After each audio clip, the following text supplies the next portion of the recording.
गांव की मौज सब्सक्राइब।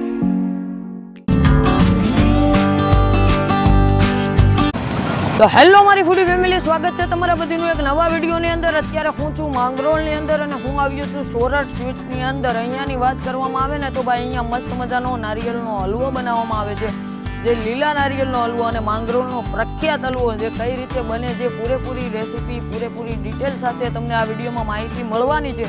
હલવો ભાઈ આપણે ઘણી જગ્યાએ માંગરોળનો ખાતા હોય, રોડ ઉપર, દુકાન ઉપર, પણ અત્યારે અમે પ્રોપર માંગરોળની અંદર આવ્યા છે। માંગરોળની અંદર કોઈને પણ પૂછશો ને એટલે કે સોરઠનું પહેલું નામ આવવાનું છે। તો અહીંયા તમને પૂરેપૂરી મેકિંગ, પૂરેપૂરી રેસીપી, બધી ડિટેલ સાથે વસ્તુ મળવાની છે। તો વિડીયોમાં કન્ટિન્યુ જોડાયેલા રહેજો। ચેનલ ઉપર નવા હોય તો સબસ્ક્રાઈબ કરજો। ચાલો વિડીયોને કરીએ આપણે સ્ટાર્ટ।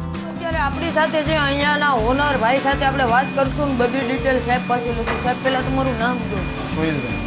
સોહિલભાઈ, આ જે માંગરોળનો લીલા નારિયેળનો હલવો છે એ છે શું એ પેલા કહો અમને। માંગરોળનો ફેમસ સ્પેશિયલ નારિયેળનો હલવો 40 વર્ષ ફેમસ છે, જે નારિયેળમાંથી બનાવવામાં આવે છે।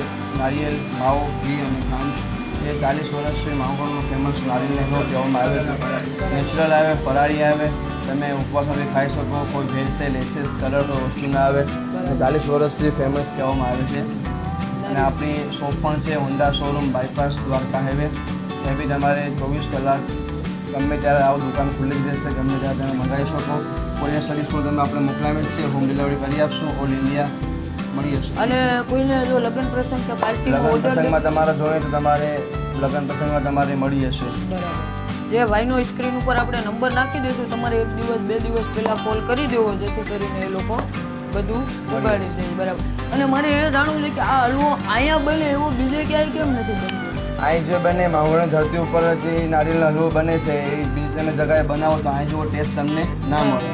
સ્પેશિયલ માંગરોળનો હલવો કહેવામાં આવે છે, ત્યાં અહીં જ બનાવો તો તમને ટેસ્ટ મળે, તમને બીજી જગ્યાએ ટેસ્ટ ના મળે। અને આપણું કેટલા વર્ષ જૂનું છે? આપણે 15 વર્ષ। 15 વર્ષ। અને અહીંયા કોઈને આવવું હોય તો આપણો ટાઈમિંગ શું છે? અહીં તમારે આવું ટાઈમિંગ છે સવારે 9 વાગ્યાથી બપોરે 2 વાગ્યા સુધી, બપોરે 2:30 વાગ્યા સુધી, રાત્રે 11 વાગ્યા સુધી, ગમે ત્યારે તમે આવી શકો છો, મળી શકે છે। બરાબર। તો મિત્રો તમને બધી ડિટેલ ભાઈ આપી, આગળ બધી પ્રોસેસ તમને બતાવતા રહે। તો મિત્રો જોઈ શકો છો તમે અહીંયા એમના મસ્ત મજાના નારિયેળ તોડવાનું કામ ચાલી રહ્યું છે। અહીંયાથી નારિયેળ તોડી અને કેરેટ ભરાય અને અહીંયા નારિયેળ આપવામાં આવે છે। કઈ રીતે ભાઈ તોડે છે એ તમને બતાવવાનો પ્રયાસ કરીએ આપણે। જો આવી રીતના આ લોકો મસ્ત મજાના 2 ફાડા કરતા જાય છે। જો આવી રીતનું પાણી કાઢી નાખવાનું આવે આ દેવની અંદર અને આવી રીતના મસ્ત મજાના નારિયેળો મૂકતા જતા હોય છે। જોઈ શકો છો મિત્રો, આ એમનું મસ્ત મજાના નારિયેળ ફોલવાનું કામ ચાલી રહ્યું છે અત્યારે। જો આ લીલા નારિયેળ આવી રીતના એ લોકો ક્રશ કરતા હોય છે અને ત્યારબાદ જો આવી રીતના એનું આ કમ્પ્લીટ છીણ આવે ને, આ છીણ નીકળતું હોય છે। આ એકદમ લીલું છે અને આ રીતે અહીંયા કન્ટિન્યુ કામ ચાલુ રહેતું હોય છે। અને જોઈ શકો છો અત્યાર સુધીમાં કેટલા બધા નારિયેળની ડગલી આવી રીતના કમ્પ્લીટ ક્લીન મસ્તીની ક્લીન। હજુ કેટલી ક્વોન્ટિટીની અંદર નારિયેળો એ લોકોના ફોલાઈ રહ્યા છે। જો આવી રીતના નારિયેળો તોડીને આવતા હોય છે અને ત્યારબાદ આગળ એને ક્રશ કરવામાં આવે છે, જે મેં તમને બતાવ્યું। જો મિત્રો આ આવી રહ્યું છે એમનું જે છીણેલું નારિયેળ છે, નારિયેળ નખાઈ રહ્યું છે। જો આ પેલા નારિયેળ આવી ગયું, એક, જો આ બીજું, જો આ ત્રીજું, જો આ કેટલી ક્વોન્ટિટીની અંદર એમનું નારિયેળ આવ્યું। જો આ કમ્પ્લીટલી નારિયેળ આવી ગયા છે, જે આપણે આગળ તમને છીણેલું બતાવ્યું એ બધું નારિયેળ અંદર હવે આવી રહી છે ખાંડ.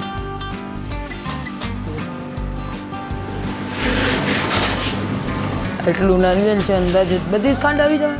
20 કિલો ખાંડ છે તો આ બધી ખાંડ અંદર આવી જ જવાની છે 20 કિલો. હવે કમ્પ્લીટ નારિયેળ ને ખાંડ આવી ગયું છે ને મસ્ત મજાનું હવે આ એમનું મશીન છે તો એ હવે ફરતું રહે આ રીતે અને હલવો તૈયાર કરી દે. જો અહીંયા મસ્ત મજાનું બધું મિશ્રણ આવી રીતે મિક્સ થતું રહેતું હોય છે અને આખું પ્રોપરલી રીતે આવી રીતનું એક મશીન જ બનાવેલું છે કમ્પ્લીટ. અને નીચે તે જો આવી રીતના આગ લાગતી હોય એમાં બધી નખાઈ ગયેલા પછી આવી રીતનું મસ્ત મજાનું મિશ્રણ મિક્સ થતું હોય. આ શું છે? હવે માવો છે ઓરિજિનલ વાંકાનેર માવો. વાંકાનેર જો આ એમનો મોળો માવો પડી રહ્યો છે લગભગ આને કેટલી ઘડીક આપણે પકાવીને પછી માવો નાખ્યો અને આપણે પોણી કલાક પકાવીને માવો રાખવાનો. બરાબર. જો આ માવો ઓરિજિનલ માવો બાકી નથી વાંધો નથી.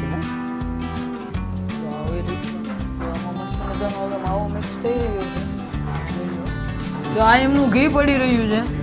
આ કેટલું આખું ડબ્બો આખો ડબ્બો આ કુલ કેટલું બન્યું છે આપણે આની અંદરથી 70 કિલો 70 કિલો કમ્પ્લીટ. કમ્પ્લીટ.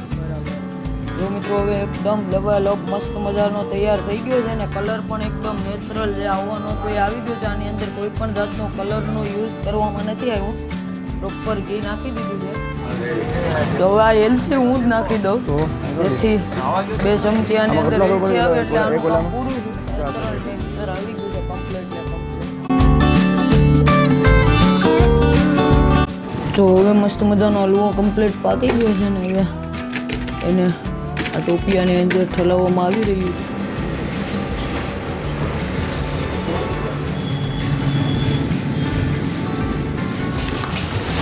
જો હવે આ એમનો કમ્પ્લીટલી હલવો ભરાઈ રહ્યો છે. આવી રીતની મસ્ત મજાની ચોખ્ખી જે થપ્પો છે. હવે આને કમ્પ્લીટલી સેટ કરવામાં આવી રહ્યું છે. જો દ્રાક્ષ આ કિસમિસ આવી ગઈ છે એમની દ્રાક્ષ. પેલા દ્રાક્ષ આવી ગઈ. આ બદામ છે. આ બદામની પતરી આવી ગઈ છે એ પણ આની અંદર નાખી દઈએ ઉપરથી.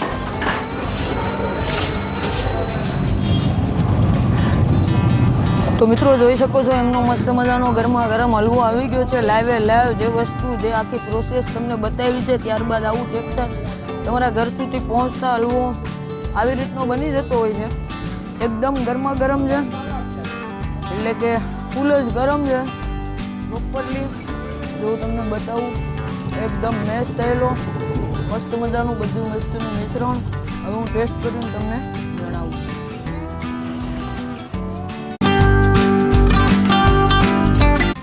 આની એક વાત કહું તો હલવા મેં ખાધેલા છે પણ જે હલવાની અંદર મીઠાશ જે ગળપણ હોય ને તમે થોડુંક ખાવ એટલે તમે એમ મોઢું ભાંગી જાય એમ તમે ન ખાઈ શકો. પણ અહીંયા તમને હું ગેરંટી માનું છું કે તમે 2.5 કિલો હલવો પોતે એકલા વ્યક્તિ ખાઈ શકશો કારણ કે ગરમા ગરમ લાઈવ છે. એકદમ મીઠાશ કંટ્રોલ છે. માવો એકદમ મેશ થયેલો છે. ઘી એકદમ મેશ થયેલું છે ને પરફેક્ટલી ખોપરું છે એને પકવેલું છે એકદમ જોરદાર છે. ને અહીંયા ભાઈ ઘરે ઘરે હલવા બનાવવામાં આવે છે પણ સોરઠનું નામ પહેલાં આવે છે. તો મિત્રો આજનો વિડીયો જો તમને સારો લાગ્યો હોય તો અમારા ચેનલને સબસ્ક્રાઈબ કરતા જજો. મિત્રો સાથે શેર કરી દેજો. અમે મળીએ છીએ એક નવી મોજ સાથે નવા લોકેશન સાથે. ત્યાં સુધી તમે સબસ્ક્રાઈબ કરતા જાઓ.